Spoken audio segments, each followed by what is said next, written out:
എന്റെ ഊഹം തെറ്റിയില്ല. പഴയ ശീലങ്ങൾക്ക് ഇപ്പോഴും മുടക്കമൊന്നുമില്ല അല്ലേ? ദൈവങ്ങളല്ലാതെ മറ്റാരും തുണയില്ലല്ലോ.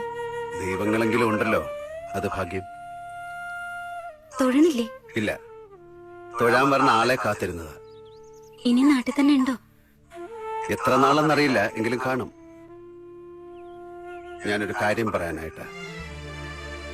ബുദ്ധിമുട്ടുകളെ കുറിച്ച് ശ്രീധരേട്ടനെ പോലുള്ളവർ പറഞ്ഞറിയാം. തെറ്റായിട്ട് എടുക്കില്ലെങ്കിൽ ഞാൻ പറഞ്ഞോട്ടെ, എനിക്ക് സഹായിക്കാൻ കഴിയും. പണത്തിന്റെ കാര്യമാണ് ഞാൻ പറയുന്നത്. ഞാൻ എന്തെങ്കിലും ആ രീതിയിൽ ചെയ്താൽ നിഷേധിക്കരുത്.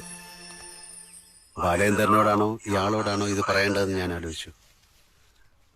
ഇയാളത് എങ്ങനെയാകും എടുക്കുക എന്നുള്ള ഗതികേടുണ്ട്. പക്ഷെ ഞാൻ നിഷേധിക്കല്ല. ഒന്നും വേണ്ട, ഏതെങ്കിലും വഴിക്ക് അതൊക്കെ നേരെയാവും. അതിലൊക്കെ വലിയൊരു സഹായം ചെയ്തത്. കുറെ കാലം മനസ്സിൽ തോന്നിയൊരു വെറുപ്പുണ്ടായിരുന്നു, ഒരു ഭാരം. സത്യം അറിഞ്ഞപ്പോ അത് മാറി. അതിന് നന്ദി പറഞ്ഞിട്ട് വരിക ഞാൻ. ഒന്നും നിർബന്ധിച്ചടിച്ചേൽപ്പിക്കില്ല. വല്ലാതെ പ്രയാസങ്ങൾ വരുമ്പോൾ എന്നെ ഓർക്കാം.